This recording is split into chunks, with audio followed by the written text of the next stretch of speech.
भाई प्रदीप दरियाल पातो निवासी व बसंती देवी बोरा गांव निवासी दोनों के हत्यारों को जल्द गिरफ्तार करने की मांग को लेकर आज कैंडल मार्च निकाला गया।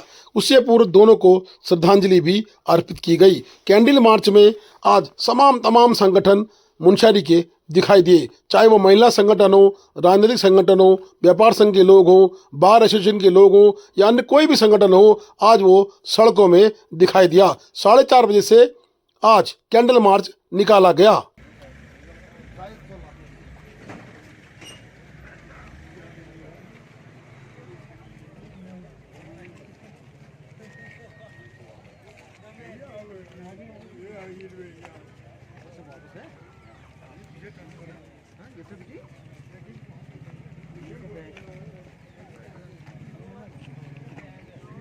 कैंडल मार्च के बाद दोनों ही मृत आत्माओं को श्रद्धांजलि के रूप में उनके फोटो के आगे कैंडल लगा के श्रद्धांजलि दी गई। श्रद्धांजलि देश में महिलाओं के आंसू निकल पड़े। महिलाएं फक फक कर कर रोने लगी, साथ ही पुरुषों के आंसू भी नम हो गए हैं। बता दें कि मुनस्यारी बचाव संघर्ष समिति ने 9 नवंबर तक दोनों हत्याकांड के अपराधियों की गिरफ्तारी का इंतजार कर रहे हैं। उसके बाद उन्होंने कहा कि उग्र आंदोलन स्वरूप देखने को मिलेगा, जिसकी जिम्मेदारी समस्त प्रशासन की रहेगी।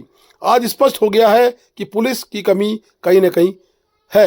स्पष्ट शब्दों में कहा गया है, पुलिस जिस ढंग से दोनों हत्याकांडों की जांच कर रही है, इससे स्पष्ट हो रहा है कि खुलासा करना पुलिस के बस की बात नहीं है।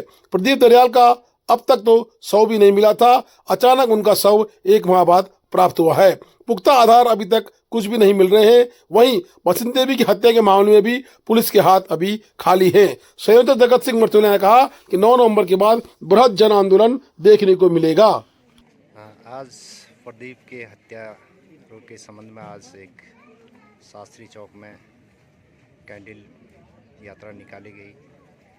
इसमें मुनस्यारी संघर्ष समिति के संयोजक श्री जगत सिंह मर्तोलिया जी क्या कहना चाहेंगे?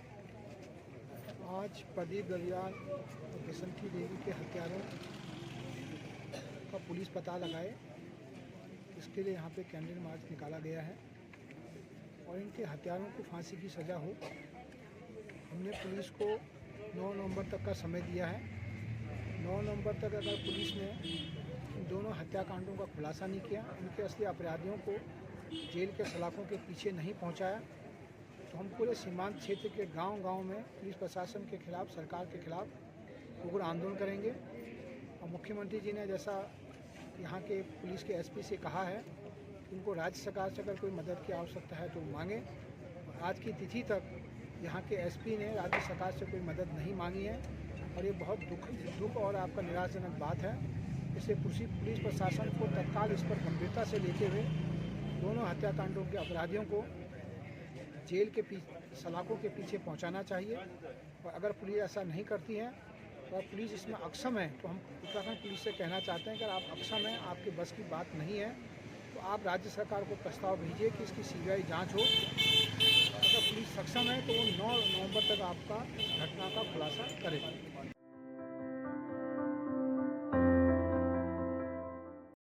पूर्व थाना प्रभारी विजेंद्र शाह, जो कि धारचूला में रह चुके हैं, उनको पुलिस महानिदेशक का विशिष्ट कार्य हेतु सेवा पदक मिला है।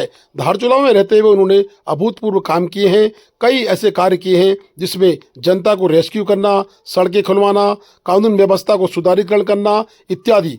पुलिस महानिदेशक के द्वारा आज विशिष्ट कार्य हेतु उनको सेवा पदक मिला है। समस्त धारचूला की जनता के द्वारा उनको शुभकामनाएं प्रेषित की गई हैं। साथ ही डीसीएन न्यूज के द्वारा भी उनको शुभकामनाएं प्रेषित की जाती हैं।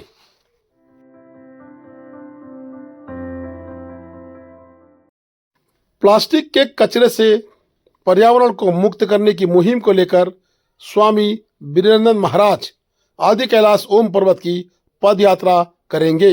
छात्रों का एक शिष्टमंडल स्वामी वीरेंद्र महाराज के साथ प्लास्टिक फ्री यात्रा को लेकर निकला है।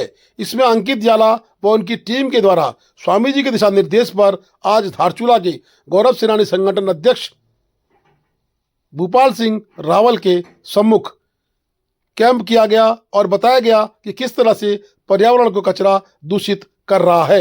लगातार कचरे से बचाने की मुहिम को आज अंकित जाला है और मैं पिथौरागढ़ से हूँ और हम 5 साल से क्लाइमेट चेंज इश्यूज में वर्क कर रहे हैं। मोर देन 15,000 ग्लास बोटल्स हमने अपने नियरेस्ट फॉरेस्ट से रिसाइकिल करी है और हमने 2 वर्ल्ड रिकॉर्ड बनाए हैं क्लाइमेट चेंज में। एक हमने 7,500 बच्चों को 1 घंटे में अवेयर करा था और उनसे प्लेस दिलाई थी कि वो सिंगल यूज प्लास्टिक को अवॉइड करेंगे। तो ये शुरुआत कहीं ना कहीं 1 या 2 लोगों से हुई थी और एक दिन में 7,500 लोग हमारे साथ जुड़े। आज हम पिथौरागढ़ से निकले हैं, स्वामी जी के आशीर्वाद से जगह जगह पे लोग हमारा साथ दे रहे हैं, आशीर्वाद दे रहे हैं और आप सभी के आशीर्वाद से आज हम ये पदयात्रा करने जा रहे हैं। और आने वाले 7 दिन में जब हम ये यात्रा करेंगे, हम गांव-गांव जाकर लोगों को अवेयर करेंगे।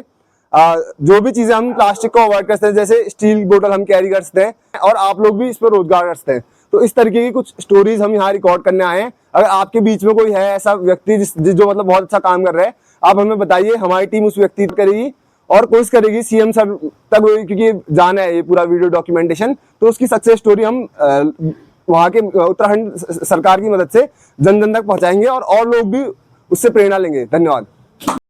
प्लास्टिक मुक्त हिमालय की मुहिम को लेकर चल रहे युवक युवतियों के दलों में एक उड़ीसा से आई पालिका ने भी अपने विचार रखे। उन्होंने स्पष्ट रूप से कहा कि हर रविवार को अगर हम एक दिन ही प्लास्टिक के कचरे से दूर रहेंगे तो धीरे धीरे हमारी आदत बनेगी और हमारी आदत बनने के बाद ही हम प्लास्टिक के कचरे से दूर हो पाएंगे। हम प्लास्टिक की बोतल को डिस्पोजल तो कहते हैं, लेकिन उसका यूज हम घंटों घंटों अपने घरों में करते हैं, चाहे उसमें हम कुछ और पदार्थ रखने का प्रयास करते हैं जो कि एक प्रकार से जहरीला पदार्थ हो जाता है। जिला पंचायत के सदस्य प्रतिनिधि सागर सिंह बिष्टी ने भी आज स्वामी बीरनाथ महाराज से कहा कि हम पूर्ण रूप से आपके साथ हैं। हिमालय बचाओ टीम के युवा साथियों का मैं इस शिवनगरी धारचूला में बहुत बहुत आपका हार्दिक स्वागत एवं अभिनंदन करता हूँ। इस प्रकार से आपने इस मुहिम चलाया है कि हिमालय को स्वच्छ मुहिम चलाने में हम लोग भी आपका सहयोग करेंगे। और जैसे कि आप लोग इतने दूर से आके हमें हमारे शिव नगरी में यहाँ पे दूर दूर से टूरिस्ट आते हैं और वो गंदा करते हैं। जाहिर सी बात है कि वो यहाँ पे फेंक देते हैं कूड़ा, और यहाँ के जो हम लोग होते हैं, हम लोग भी क्या करते हैं कि कूड़ा शीशे से बाहर करके चल देते हैं, और जो बाहर से आते हैं वो लोग भी थोड़ा सा ध्यान देते हैं। ये सीखने की चीज़ें हैं और हम लोग इसको जरूर फॉलो करेंगे। और निवेदन करता मेरे साथ पहले आप नारा लगाएंगे। मैं आपसे बोलूंगा अब की बार, आप बोलेंगे प्लास्टिक पर वार। अब की बार प्लास्टिक पर वार, अब की बार प्लास्टिक पर वार, अब की बार प्लास्टिक पर वार। बहुत बहुत धन्यवाद। आज इस प्लास्टिक फ्री अभियान से जो हमारे युवा साथी आए हैं, आप सबका अभिनंदन करता हूं। सबसे बड़ी बात तो यह है कि आपके साथ डॉक्टर हिमालयन योगी वीरेंद्रानंद जी का आशीर्वाद है, ये सबसे बड़ी बात है। और जब डॉक्टर हिमालयन योगी वीरेंद्रानंद महाराज जी का जो हाथ किसी पे सर पे लगता है तो पूरी तरह से साफ सुथरा और स्वच्छ हो जाता है। तो मैं पूरी स्वच्छता टीम को बधाई देता हूं। भगवान शिव की नगरी, भगवान चिपला केदार के प्रांगण पे आप पधारे हैं और पहाड़ वैसे ही पहले से प्रकट करता हूं। सीमांत का यह क्षेत्र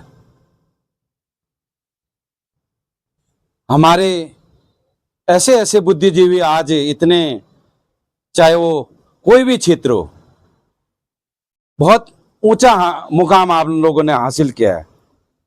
महाराज जी का सानिध्य आज मुझे पहली बार प्राप्त हुआ, उसके लिए मैं आपको कोटि कोटि नमन और प्रणाम करता हूं। और हमारे गौरव कल्याण समिति के अध्यक्ष जी जो हमको रात दिन मोटिवेट करते रहते हैं, एक सैनिक के रूप में, एक अभिभावक के रूप में, उनका भी मैं तहे दिल से आभार व्यक्त करता हूं। स्वामी जी, आप इस क्षेत्र में जो जन जागरूकता और जिस मिशन को लेकर के आप चल रहे हैं, हर कदम से हर शिखर तक हिमालय बचाएं, जो आपकी यात्रा है, यह अतुलनीय है, अकल्पनीय है और अद्वितीय है। आज भी हमारे समाज में ऐसे लोग हैं जो समाज में जन चेतना, सामाजिक एकता और समाज में भाईचारे का संदेश लेकर के जा रहे हैं।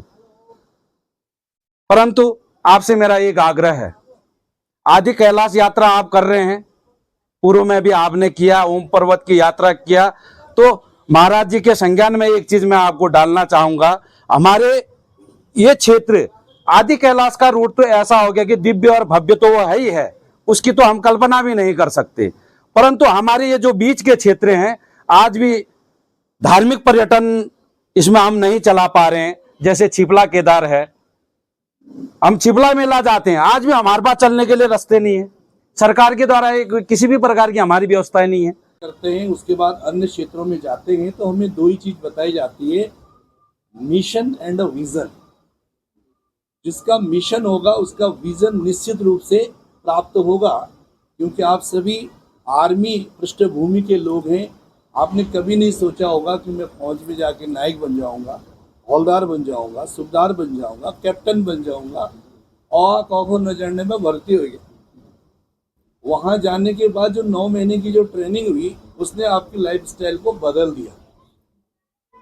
और जब एक सैनिक छुट्टी आते हैं, घर आते हैं, और उनकी 60 दिन की छुट्टी समाप्त होती है और 20 दिन की येल होती है। ये बरस बनाया अध्यक्ष जी, पकड़ देखो इसका इस यूज क्या है, इसको यूज करने के बाद ये डिस्पोज्ड हो जाएगा, डिमोरलाइज हो जाएगा।